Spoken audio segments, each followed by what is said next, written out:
In the spring of 2025, I found this thing at the Haedongtu vegetable market.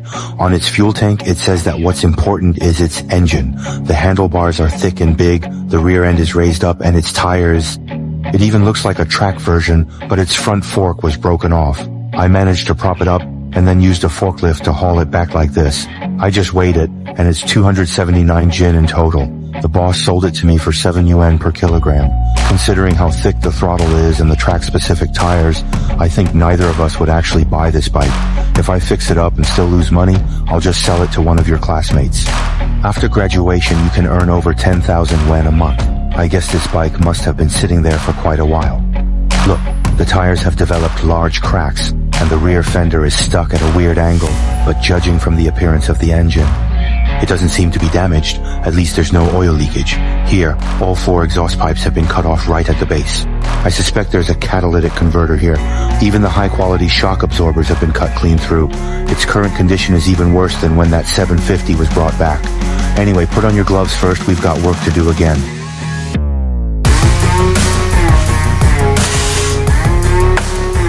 Such a good bike, and he's wrecked it to pieces for me. And if you look at its side panel, it's already broken through in an X shape, but none of that matters as long as the engine can still run. I think for whoever buys this bike, it's worth it. So now, the main thing is to figure out how to get this engine running. I've removed all the damaged exterior panels, exposing the frame, which actually looks pretty straight, but it's missing a key, though that's not a big deal either. I have a way to cut it open, and if that doesn't work, we can just take it apart from under the key slot and connect it directly.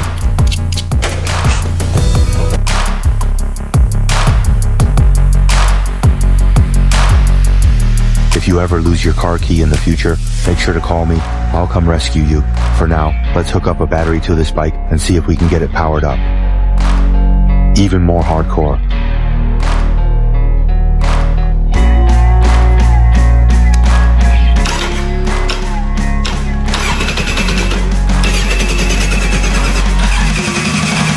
Honestly, I'm not exaggerating.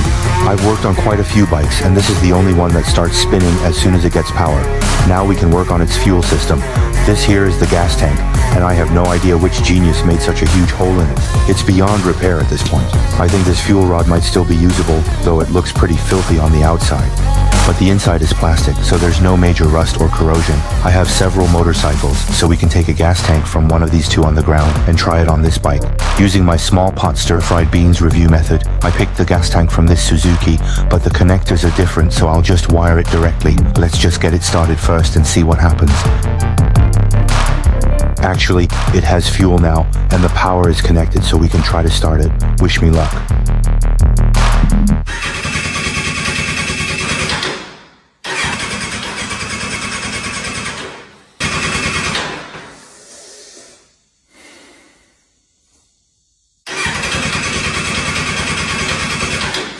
Wait, that's not right. It has fuel and electricity, so it should start. But could it be that there's no compression?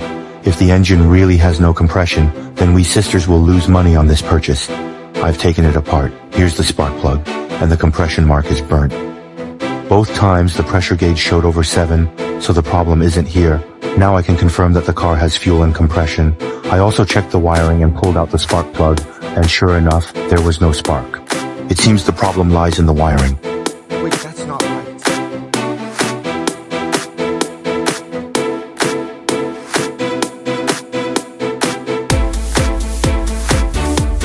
I checked the active brake wire, clutch wire, sensor, and fuse. At one point I even suspected that the ECU might have been damaged in the crash. When I went to turn off the ignition and get ready to remove the ECU, I noticed that the red warning light was still on here, so I casually poked around under the dashboard. There was actually a key symbol hidden there, and it immediately occurred to me, does this thing have an immobilizer chip? This car needs a chip key to unlock it. An ordinary key won't work. Looks like we'll have to use the modification manual next time.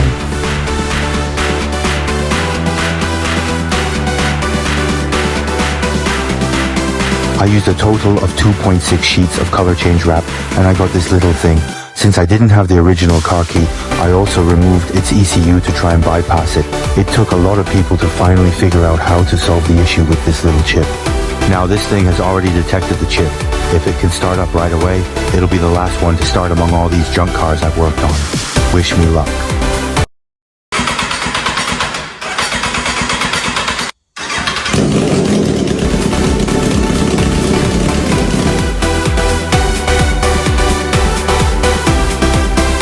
filter cartridge here is leaking.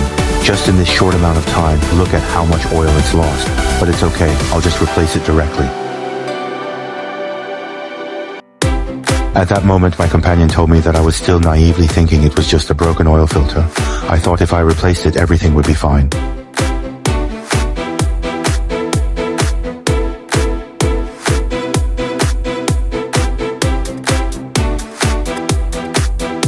Just from chiseling it a little just now, the engine lost almost a liter of oil. Now I've topped up the oil, and once I confirm there's no problem with the engine, I'll change the oil again. Now I'm going to try starting it again. Wish me luck.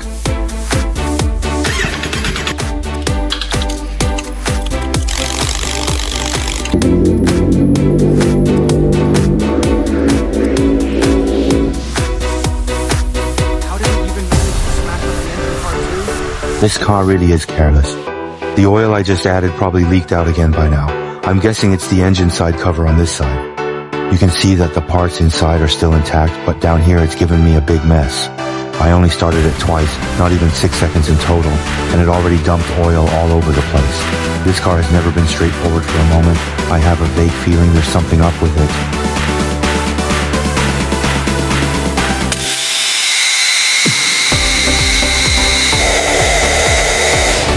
Arc welding to repair the side cover of this trunk C, then used an angle grinder to smooth it out. After that I just reassembled it the way I took it apart. Hopefully this time it won't give me any more trouble, and I've already added a second bucket of engine oil. Right now I still have no idea what condition this engine is actually in. Anyway, I've already hurriedly poured in 2 buckets of engine oil.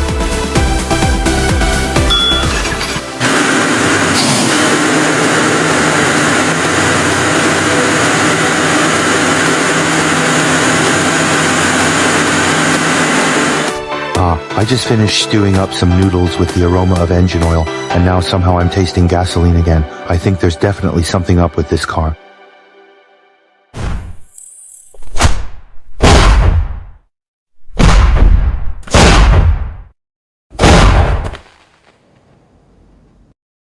I felt there was something odd about this car when I bought it.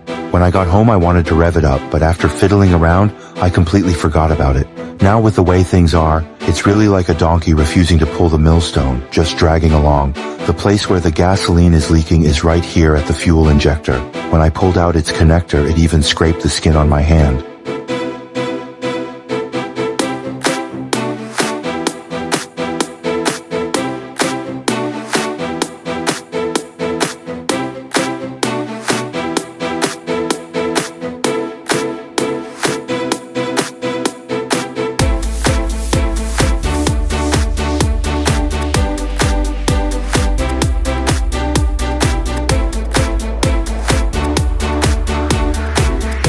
Luckily, it didn't take any flesh off.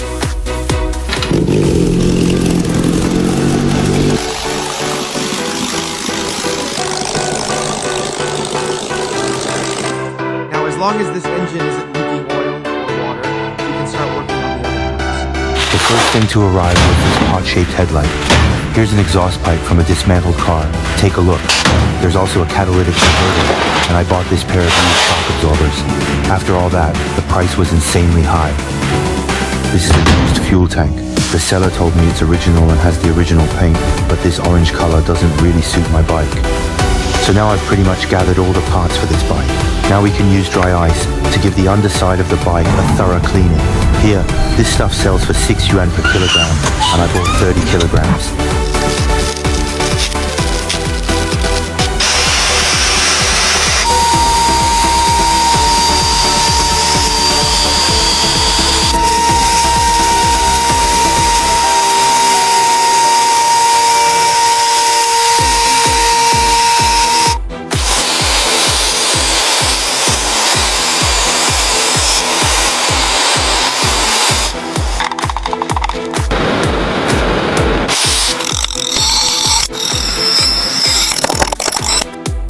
This is the result after treating the frame with dry ice.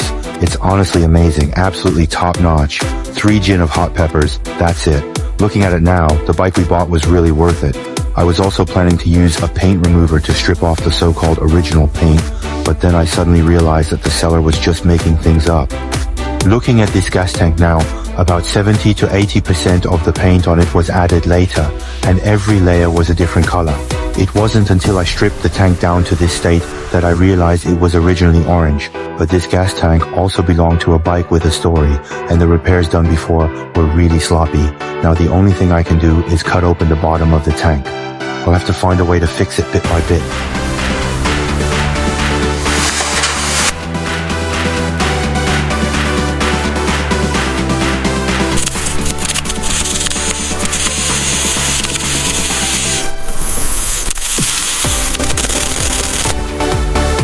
After a lot of effort and struggle, I finally managed to restore about 90% of this gas tank.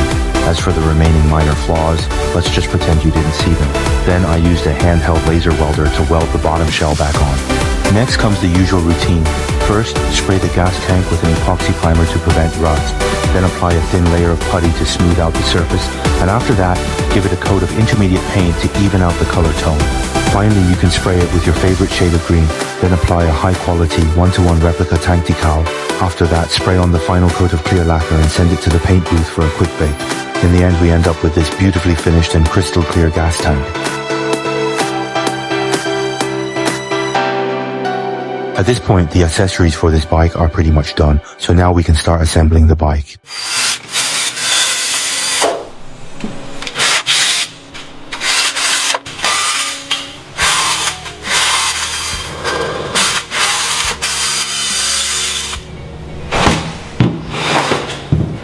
Installing this front axle actually requires a special tool.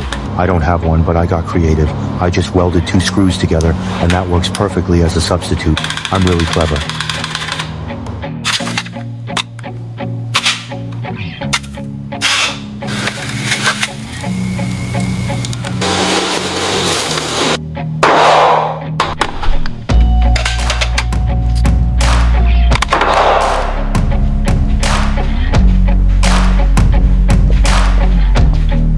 The rear wheel still has a racing slick tire on it. Back when I bought this tire, it probably cost me over 1,000 won.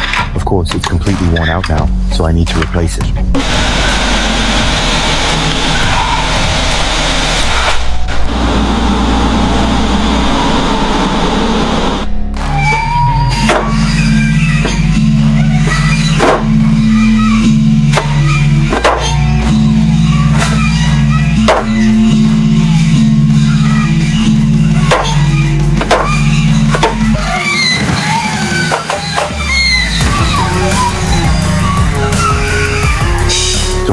Its weight is definitely more than the 279 jin it was when I first bought it, but even if you offer me 7 yen per kilogram now, I still won't sell it to you, because now this bike can start up perfectly.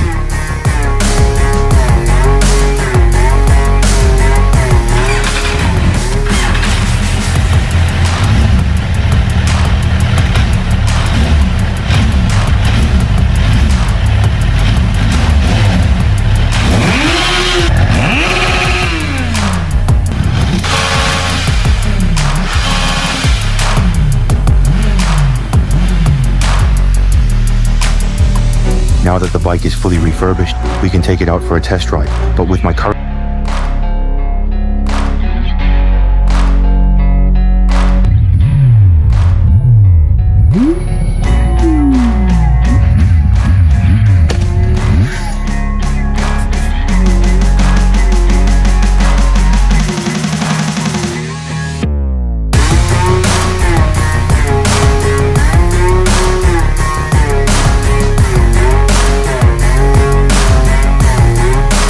At this point, the Kawasaki, now weighing over 279 jin and costing 7 yuan per kilogram, has been fully restored for just 1,000 yuan. Its legendary power can only be described as ferocious. In fact, this bike still requires you to have the strength of rebar to handle it. Thank you for your help. Wishing you good health and prosperity.